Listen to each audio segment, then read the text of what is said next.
બાળકની હત્યા થઈ હતી, વિદ્યાર્થીની હત્યા થઈ હતી, તે સ્થળ ઉપર જે પોલીસ છે તે અત્યારે વેરિફિકેશનનું કામ છે તે કરી રહી છે.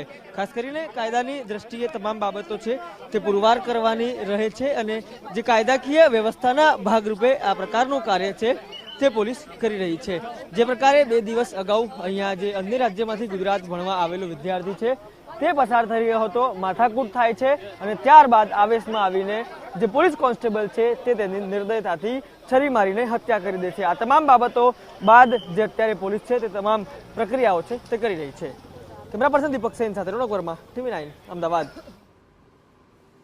તો અમદાવાદ બોપલમાં થયેલા હત્યાના મામલે અત્યારે પોલીસ છે આરોપીને ઘટના સ્થળ પર લઈને પહોંચી છે. અમદાવાદ બોપલમાં જે હત્યાનો મામલો હતો કે જ્યાં એક વિદ્યાર્થીની હત્યા કરી દેવામાં આવી હતી, એ આરોપીને અત્યારે પોલીસ લઈને ઘટના સ્થળ પર પહોંચી છે. માયકાના વિદ્યાર્થીની હત્યાને લઈને આ એક મોટા સમાચાર કે જ્યાં વિરેન્દ્રસિંહ પઢિયારને લઈને પોલીસ ઘટના સ્થળ પર પહોંચી છે. આ હત્યા કરીને આરોપી ફરાર થઈ ગયો હતો. ગઈકાલે પંજાબમાંથી આરોપીની ધરપકડ કરવામાં આવી છે, ત્યારે અત્યારે પોલીસ આ આરોપીને લઈને ઘટના સ્થળ પર પહોંચી હતી. કેવી રીતે આ યુવકની હત્યા કરવામાં આવી હતી, ઘટના સ્થળ પર પહોંચીને તમામ વિગતો છે એ મેળવી રહી છે પોલીસ. પરંતુ અત્યારે આ દ્રશ્યો જુઓ કે આરોપી વિરેન્દ્ર કે જે અત્યારે પોલીસ પકડમાં છે, આ કોન્સ્ટેબલ કે જેણે એક વિદ્યાર્થીની હત્યા કરી નાખી હતી. વિદ્યાર્થીએ માત્ર તેમને એમ કહ્યું હતું કે ગાડી થોડી ધીમે ચલાવો અથવા તો ટર્ન લેવાનું કહેતા આ પોલીસ કોન્સ્ટેબલ ઉશ્કેરાઈ ગયો હતો અને ત્યારબાદ એક બાદ એક છરીના ઘા મારી આ વિદ્યાર્થીની હત્યા કરી દેવામાં આવી હતી.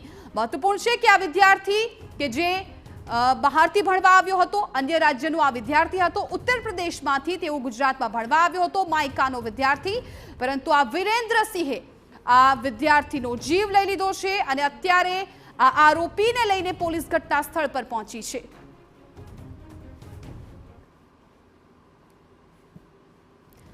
તો સંવાદદાતા રોનક વર્મા મામલે વધુ જાણકારી આપી રહ્યા છે. રોનક, અત્યારે આરોપી વિરેન્દ્રસિંહને લઈને પોલીસ ઘટના સ્થળ પર પહોંચી ગયા છે, કઈ રીતે ત્યાં કાર્યવાહી થઈ રહી છે?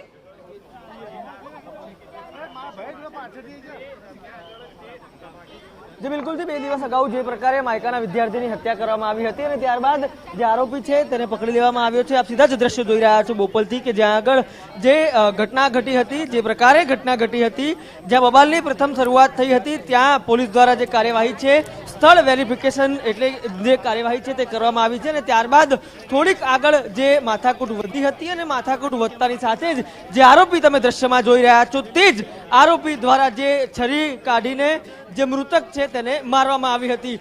લોહીલુહાણ હાલતમાં તેને અહીંયાથી હોસ્પિટલ ખસેડવામાં આવ્યો હતો અને આખરે આશાસ્પદ યુવાને પોતાનો દમ છે તે તોડ્યો હતો. ત્યારબાદ જે આરોપી છે તે પોતાની કાર નજીકમાં જ જે તેનું નિવાસ સ્થાન છે ત્યાં મૂકીને અને પંજાબ તરફ એટલે કે અન્ય રાજ્ય તરફ જવા રવાના થયો હતો. આ જેટલો સમયગાળો છે એટલા સમયગાળામાં 3 રાજ્ય તેમણે પસાર કર્યા હતા. તમામ બાબતે પોલીસ છે તે અત્યારે આરોપીને સાથે રાખીને ઘટનાનું રિકન્સ્ટ્રક્શન જેને કહેવાય છે, ઘટનાનું પંચનામું જેને કહેવાય છે તે કરી રહી છે. આપ હાલત જોઈ શકો છો કે જે પ્રકારે અત્યારે 2 પોલીસકર્મીના સહારે એટલે કે ટેકો લઈને જે આરોપી છે તે ચાલી રહ્યા છે. એટલે કે પોલીસે જે પકડવાથી લઈને અત્યાર સુધી જે કામગીરી કરી છે તે સ્પષ્ટપણે દેખાઈ રહી છે. એક તરફ જે મૃતક છે તેના માતા પિતા અન્ય રાજ્યમાંથી જે અપીલ કરી રહ્યા છે, ખાસ કરીને રાજ્યના મુખ્યમંત્રી હોય, ગૃહ રાજ્યમંત્રી હોય, તમામને ન્યાયની અપીલ કરી છે. તે તમામ અપીલની વચ્ચે આપ સીધા જ દ્રશ્યો જોઈ રહ્યા છો.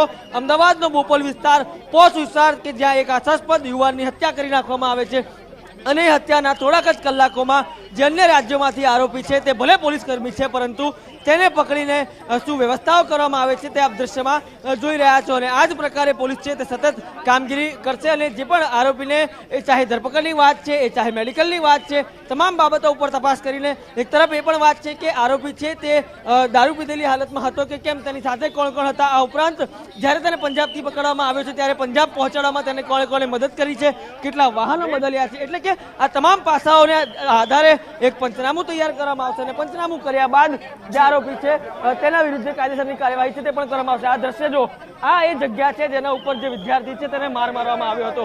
આ એ સ્થળ છે કે જ્યાં વિદ્યાર્થીની જે છે તે હત્યા કરવામાં આવી હતી, તેને છરીના ઘા મારવામાં આવ્યા હતા. 2 આઈડેન્ટિફિકેશન પોઈન્ટ છે તે મૂકવામાં આવ્યા છે અને આઈડેન્ટિફિકેશન પોઈન્ટ છે તેની પણ ખરાઈ છે તે ખુદ તપાસનીશ અધિકારી છે, પીઆઈ છે તે કરી રહ્યા છે. એટલે કે સ્પષ્ટપણે જે પ્રકારે હત્યાનો બનાવ બન્યો અને જે મારામારીની બનાવ બની એટલે બંને સ્તરની ખરાઈ છે તે પોલીસ દ્વારા અત્યારે કરી દેવામાં આવી છે અને તમામ આધારોને બાદ કરતા હવે જે પંચનામું છે તે તમામ પંચનામાની પ્રક્રિયાઓ છે તે પણ પૂર્ણ કરવામાં આવશે અને ત્યારબાદ જે પણ પંચનામા બાદની જે લેખિત કાર્યવાહી છે તે પોલીસ તરફથી કરવામાં આવશે. બિલકુલ રોનક, રક્ષક જ્યારે ભક્ષક બન્યો છે ત્યારે અનેક સવાલ ઉભા થઈ રહ્યા છે કે શું આરોપી જ્યારે પંજાબ ગયો ત્યારે અન્ય કોઈ તેમના સાથી સહપોલીસ કર્મીઓ હોય કે કોઈની મદદ મળી હતી કે કેમ, આ દિશામાં શું પોલીસ તપાસ કરી રહી છે અને આગળ હવે આ આરોપી વિરુદ્ધ તે પ્રકારની કાર્યવાહી કરવામાં આવશે?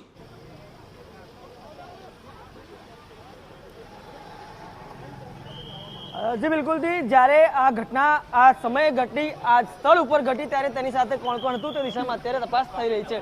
આપ દ્રશ્યમાં જો વધુ એક વખત હું આપને સમજાવવા માંગીશ કે કયા પ્રકારે ઘટના સ્થળની થોડેક દૂર જ જે બબાલ છે તેની શરૂઆત થાય છે. તે બબાલ ચાલતી ચાલતી 500 મીટર દૂર આવે છે અને 500 મીટર દૂર આવ્યા બાદ અહીંયા આ જે સ્થળ તમે જોઈ રહ્યા છો જ્યાં આરોપીને લઈને પોલીસ અત્યારે પૂછપરછ કરી રહી છે, તપાસ કરી રહી છે, ત્યાં તેને મારવામાં આવી હતી છરી અને ત્યાં અહીંયાથી પસાર થતા લોકો છે તેને હોસ્પિટલ લઈને ગયા હતા. તમામ બાબતોને લઈને તેની સાથે અન્ય ગાડીમાં કોણ સવાર હતું તે બાબતે પણ અત્યારે જે તપાસ છે તે ચાલી રહી છે.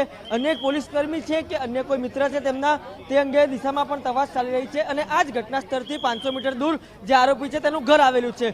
જે ગાડીમાં સવાર હતા ત્યાં ગાડી મૂકીને અને જે અન્ય જુદા જુદા વાહનોની મદદ લઈને તેઓ અહીંયાથી અન્ય રાજ્ય તરફ ગયા હતા. એટલે કે કાયદાકીય પ્રક્રિયામાં આ તમામ વસ્તુ પુરવાર કરવી એ પોલીસ અત્યારે એ તરફનું કામ કરી રહી છે કેમ કે જે ઘટના ઘટી તે જ ઘટનાને કોર્ટમાં જે ન્યાયાધીશ સમક્ષ જે રજૂ કરવી હુબહુ રજૂ કરવી જેથી કરીને કોઈ પણ પ્રકારે આરોપી છે તેને શંકાના આધારનો લાભ ન મળે અને તે જ પ્રયાસ છે તે અત્યારે પોલીસ કરી રહી છે. એક તરફ જે આશાસ્પદ વિદ્યાર્થી હતો તેને લઈને પણ અનેક જે ચર્ચાઓ છે તે સામે આવી છે. તેના માતા પિતાની વાત હોય કે પછી રાજ્યમાં સૌથી વધારે મહત્વનું છે કાયદો અને વ્યવસ્થા.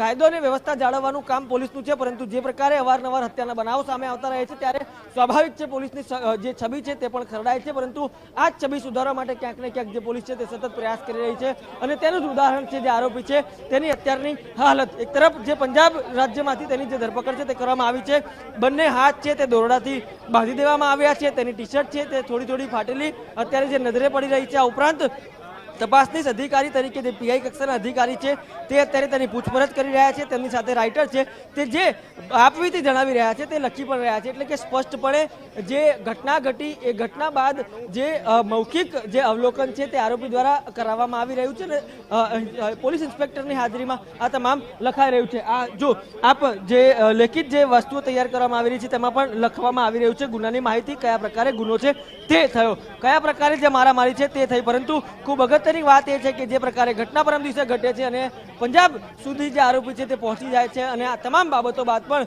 અમદાવાદની સ્થાનિક પોલીસ હોય, ક્રાઇમ બ્રાન્ચ હોય તે તમામ કામગીરી કરીને અત્યારે પોલીસ છે તેને ઘટના સ્થળ ઉપર લઈને આવી છે અને જે પણ આગળની કાર્યવાહી છે તે અત્યારે થઈ રહી છે. હવે આ તમામ બાબતો બાદ જે આરોપી છે તેનું મેડિકલ પરીક્ષણ પણ કરવામાં આવશે. મેડિકલ પરીક્ષણ કર્યા બાદ જે પોલીસ છે તેમના તરફથી સત્તાવાર એક નિવેદન છે તે પણ સામે આવી શકે છે અને ત્યારબાદ તેને કોર્ટ 24 કલાકની અંદર કોર્ટમાં રજૂ કરવામાં આવી શકે છે. આરોપી જે વિરેન્દ્રસિંહ છે એ પોલીસને જાણે સંપૂર્ણ વિગત છે કહી રહ્યો છે. એણે કેવી રીતે આખી જે પોતાની કાર હતી કેવી રીતે પાર્ક કરી હતી, જે તેની પાસે છરી હતી કે જે છરી વડે આ યુવકનો જીવ લઈ લેવામાં આવ્યો, આ વિદ્યાર્થીનો જીવ લઈ લેવામાં આવ્યો, એ છરી ક્યાં ફેંકવામાં આવી કેમ કે એ પણ અવાવરૂ જગ્યા પર આ છરીને ફેંકી દેવામાં આવી હતી.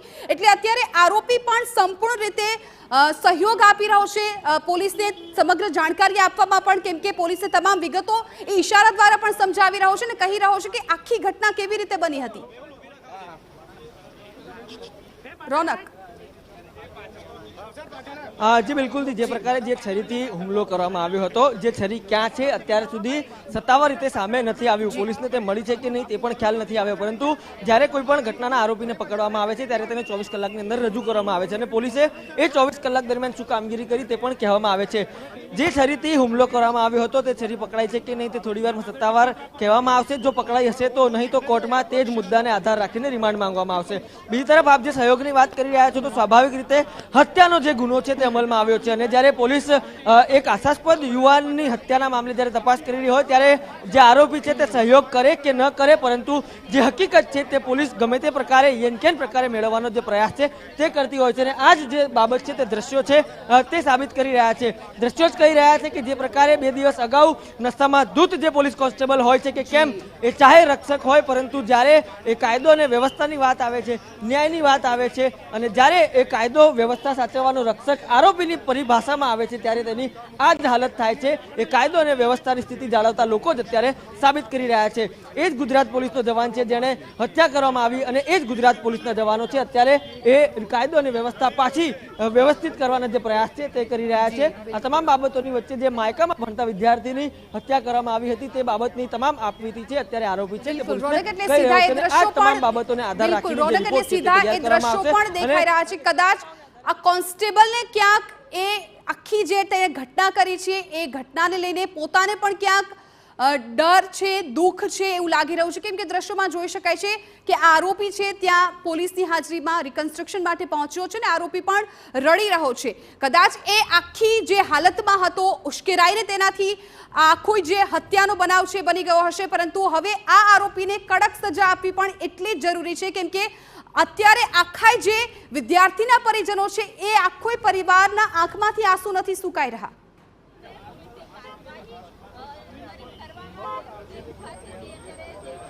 જી બિલકુલથી જિજ્ઞાસા, આપે જે પ્રકારે કહ્યું કે આરોપી રડી રહ્યો છે, પરંતુ આરોપીના આંસુ કરતા મહત્વના અત્યારે કદાચ એ આશાસ્પદ યુવાનના માતા પિતાના હશે કે જેણે અનેક આશાઓ પોતાના યુવાન જોડે સેવી હશે અને અન્ય રાજ્યમાં બાળકને પોતાના ભણવા મોકલ્યો હશે. ગઈકાલે પણ જે પ્રકારે તેમના નિવેદનો સામે આવ્યા છે, જે પ્રકારે તેઓ કહી રહ્યા હતા કે થોડાક જ દિવસોમાં એ જે બાળક છે તેનું પ્લેસમેન્ટ થવાનું હતું, જે બાળક છે તે પોતાની જે સ્વપ્નસમી નોકરી છે તે લેવાનો હતો, પરંતુ આ તમામ સપનાઓ હવે ચકનાચૂર થઈ ગયા છે. એનું મુખ્ય કારણ એ જ છે જે આપ દ્રશ્યમાં શખ્સને જોઈ રહ્યા છો. આ શખ્સ છે એ ચાહે દારૂના નશામાં આવીને આવેશમાં આવીને જે પણ કાર્ય કર્યું હોય તેને અફસોસ છે કે નથી તે તમામ વસ્તુ અલગ છે, પરંતુ અત્યારે તે માત્ર ને માત્ર આરોપીની પરિભાષામાં આવે છે અને આરોપીની પરિભાષામાં આવતા કોઈ પણ વ્યક્તિને જ્યારે ન્યાયની કાયદાની પરિભાષામાં જોઈએ તો ક્યારે પણ માફ ન કરી શકાય અને એ જ કામ છે તે અત્યારે ગુજરાત પોલીસ છે તે કરી રહી છે.